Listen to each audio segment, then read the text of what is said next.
This is Van Electric Ghost. This episode is Stranger Sex Stranger.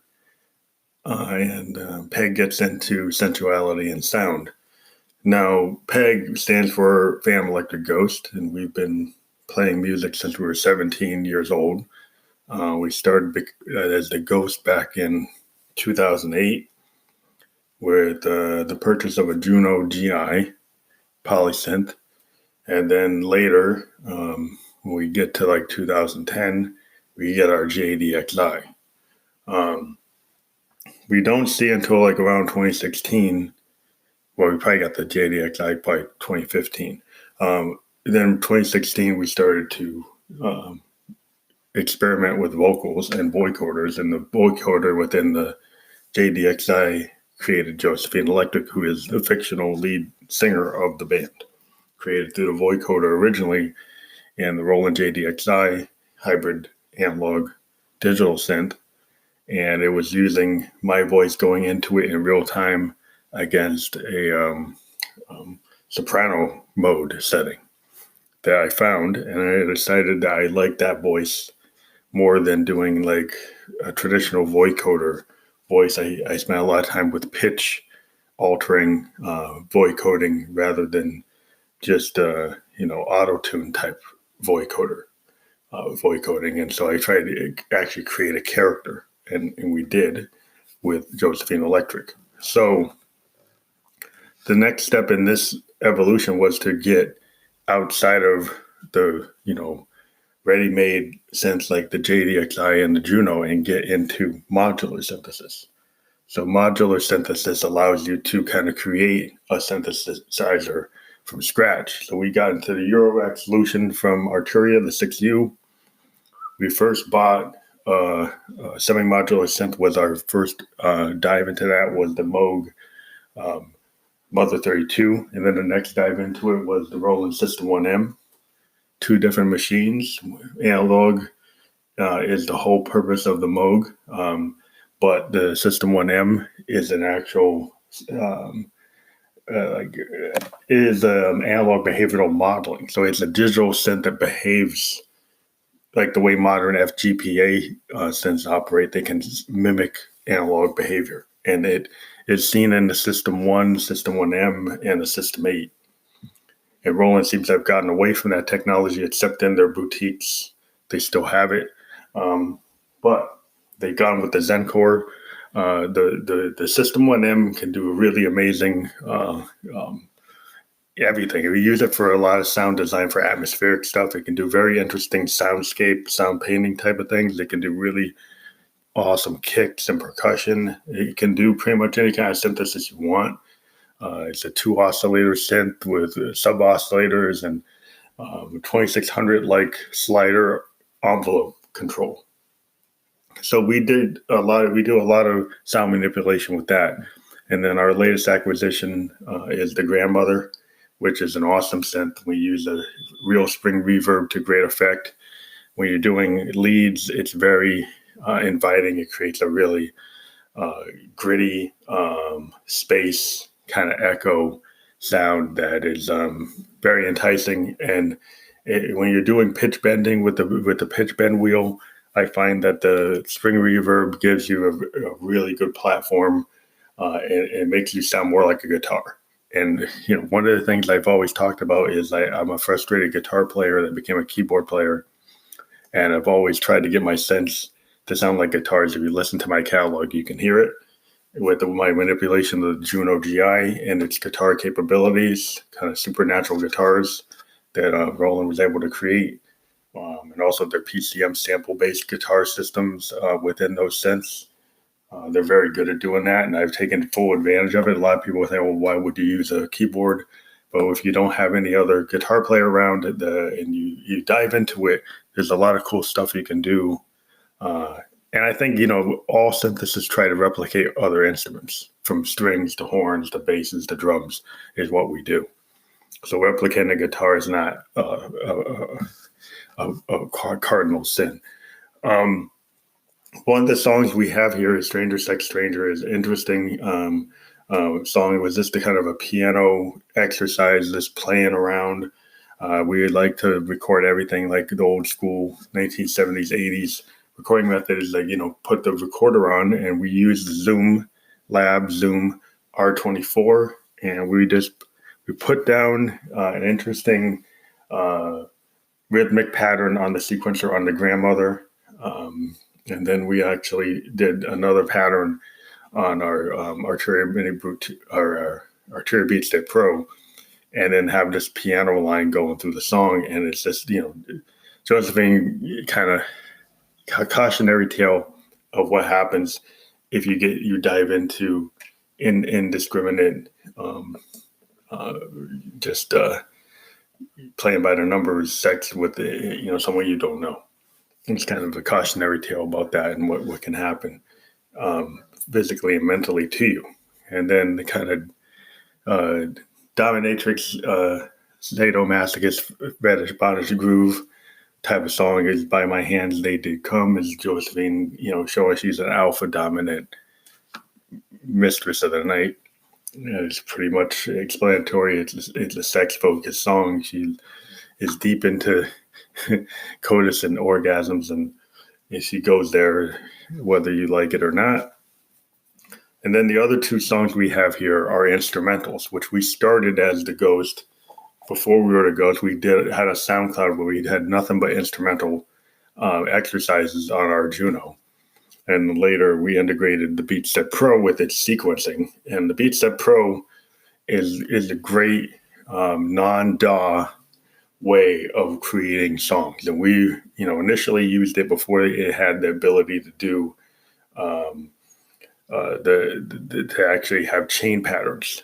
When we first used it, we would just manually trigger the patterns and kind of jump around manually and record directly into our Zoom R16. We've moved on to a Zoom R24, 24-track recorder, 24-bit audio, 48 megahertz.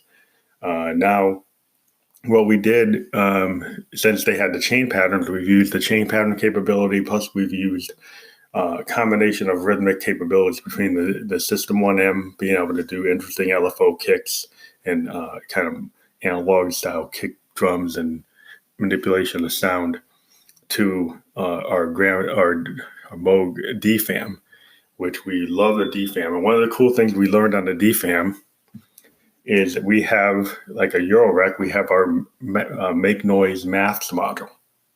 The cool thing about the Maths module, if you look at Loop Pop, he talked about how you could get a Maths module to act like a Moog, the new Moog synth that's out there now that a lot of people are getting into is the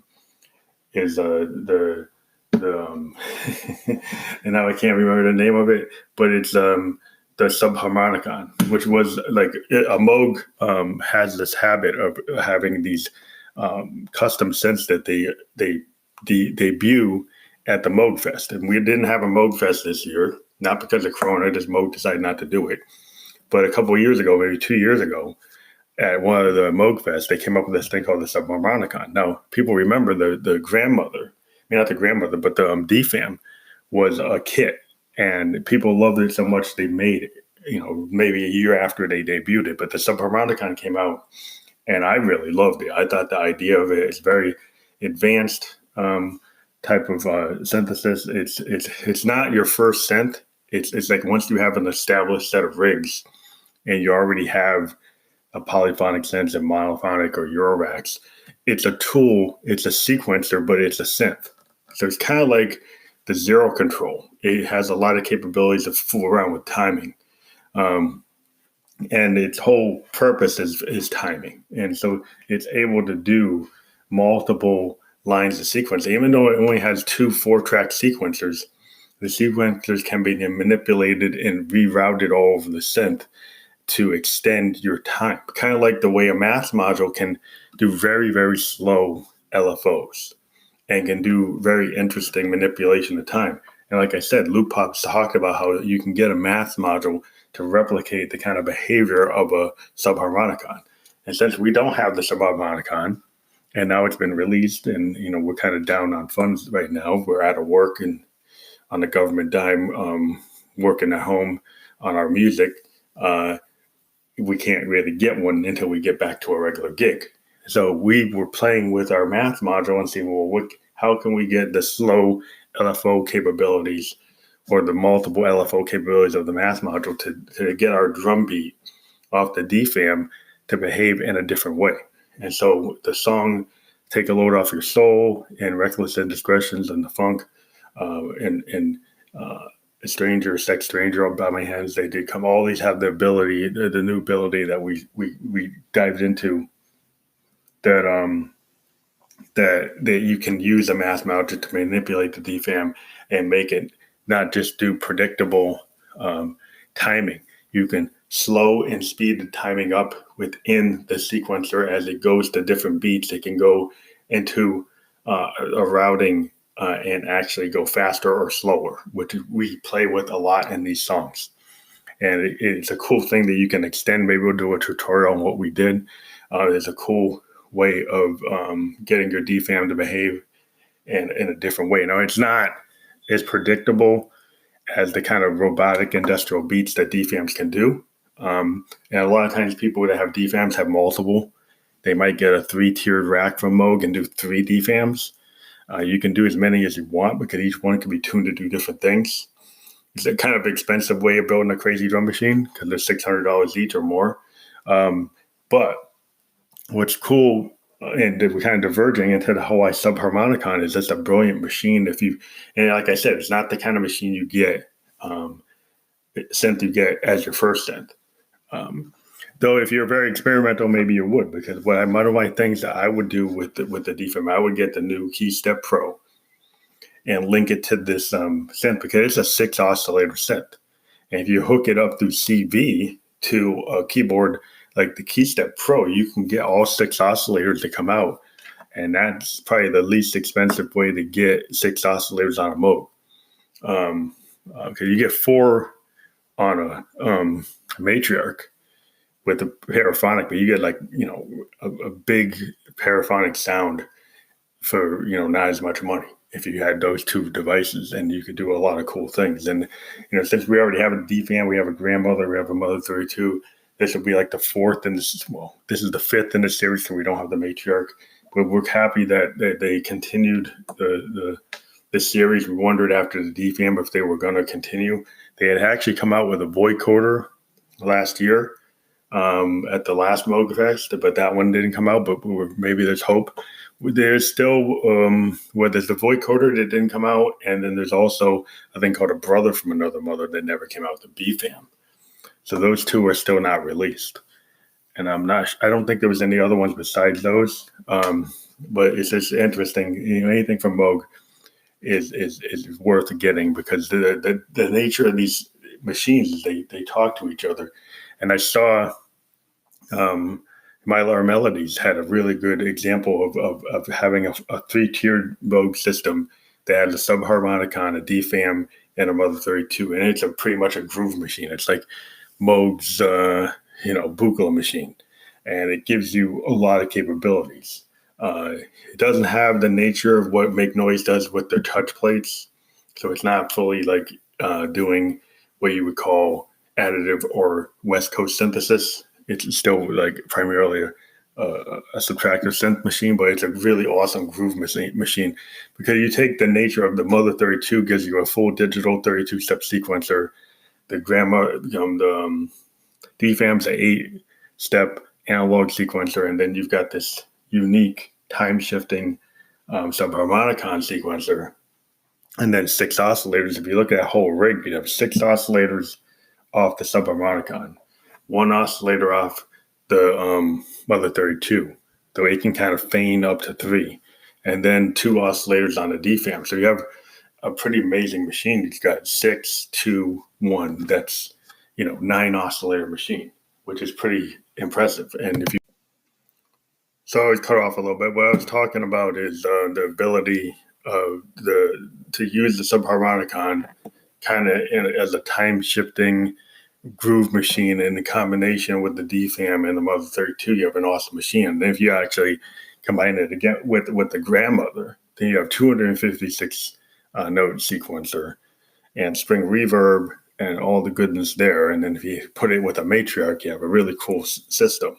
That if you look at the Moog 1 and you look at all those devices, as a producer, you might think, the Moog 1 is a great polyphonic analog machine. It might be too much to what too much power. I think the other devices are more attainable and could be used to great effect with the digital reverbs and digital delays, or even analog delays. Because if you have a matriarch, you'd have a fully analog delay, and then you have the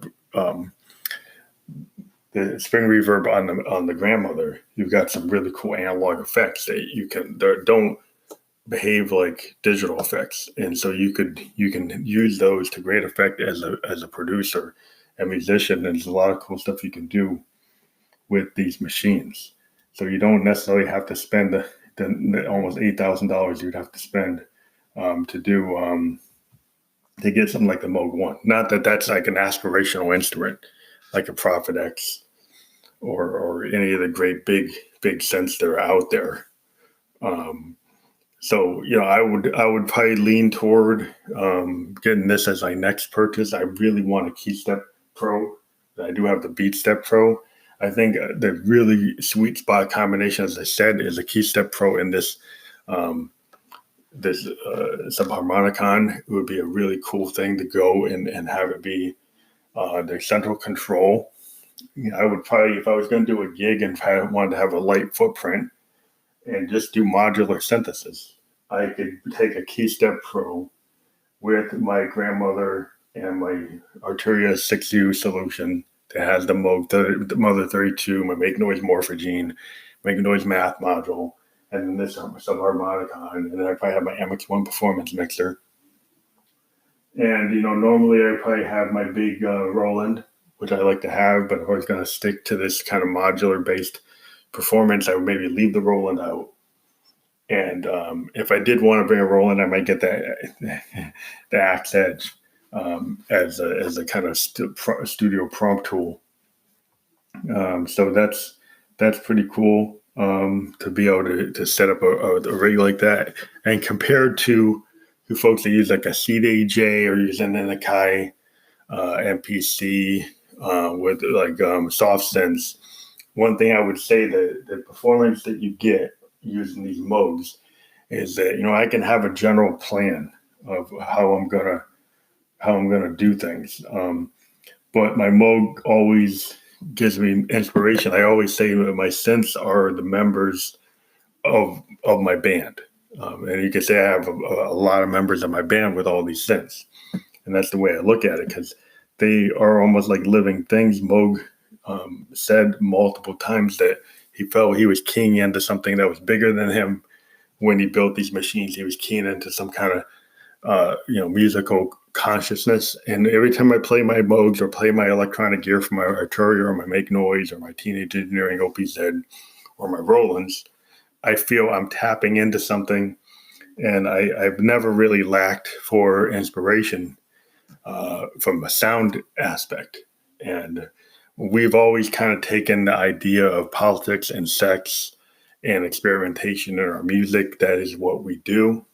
If you're offended, don't listen. We're going to tag this as a explicit episode because we use the word "cum," and we're a big purveyor of sexuality and everything that goes with sensuality and music. And music has always been about kind of sex, drugs, and rock and roll, or pain, pleasure, or love and hate. And if you're real as a musician, you can't shy away from it, and you use it not for gross or grotesque emphasis. You use it because that's what you felt, and sometimes in our songs that's what we feel, and that's what we do. Now, on the side of support, we have been kind of begging for support. We are out of work.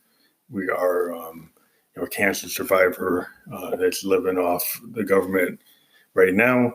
In this situation, we lost our Uber position because it's too dangerous, because we're in one of those groups. I'm an African American type 2 diabetic cancer survivor, And it would be appreciated if you can give us some support on this channel. You can click the PayPal Me link to do a one-time support. You could do $1 or $2. Every bit helps.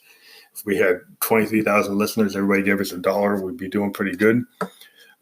We also, if you want to do continued support, you can check out the link on Anchor itself. You can do 99 cents a month. You can do that for like 2 months or 5 months, and it's $5. Less than a Starbucks coffee. If you like the bands that we interview, we're going to interview Kendra Black, New York artist, Italian, a native, and she has a new single that's going to drop on Friday. We're going to talk to her tonight about that. We've been talking to her as long as we've been doing the PEG thing on Anchor. I think we might have even talked to her when we were on Spearman. If anybody remembers Spearman, they've got the cool Headliner app now where they do video production, which we use from time to time.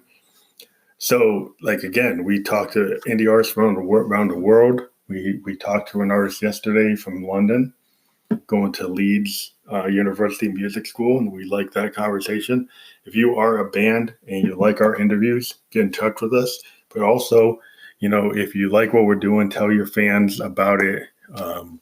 Encourage them to support other musicians. You can support us on SoundCloud as well. There's a support button, and on our Spotify, there's a support button, and we appreciate it. We're actually trying to talk to some bookers to do some online concerts, and we've been working on a lot of projects. We do influence marketing on intellifluence.com. So if you're into influence marketing, please check them out. They're really cool, and you should check them out. We'll probably put the link on this episode so you know about it. And we'll talk to you later. This is not Sonic the Hedgehog. We're Fam Like the Ghost signing off.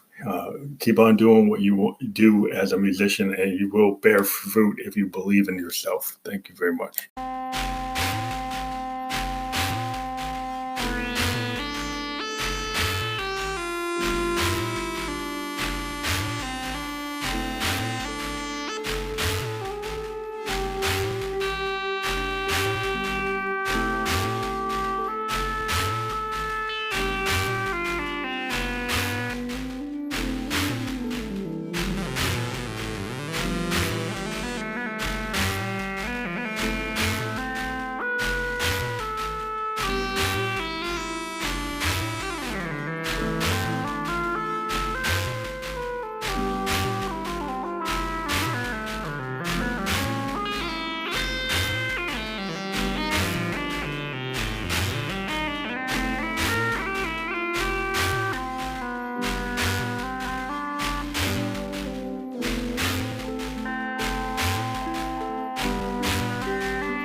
Is that how you come to my bedroom?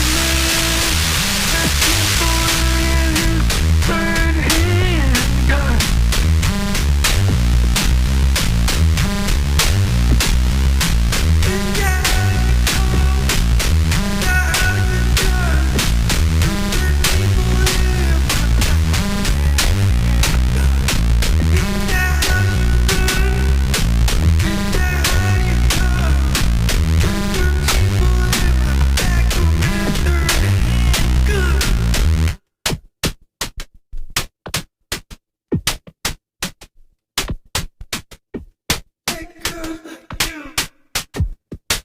Have plenty of time, but you stand it all. I'm so unfair. You think you're like you. Have plenty of time, but you spend it all on them. Back to me down. 'Cause they good like you got no plenty of time. 'Cause you spend it all on some movie.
Charlie like to get done. Feel the strain, dear, sex with stranger. Feel danger, get stranger. Sex with stranger, this be stranger. Sex with stranger, more danger to do. The more danger you get screwed. The more danger is true. The closer I get to you, it is stranger. Sex with stranger, it's a stranger. I remember, and I remember you. The dude up on the roof. It was stranger, sex with stranger, no more danger. Burn ember is to you. Yeah, when you do that, dude, burn ember is you. And sex you do with that rooftop, dude. Yeah, there's more danger, dude. You got that all over you. When it comes to being rude, you and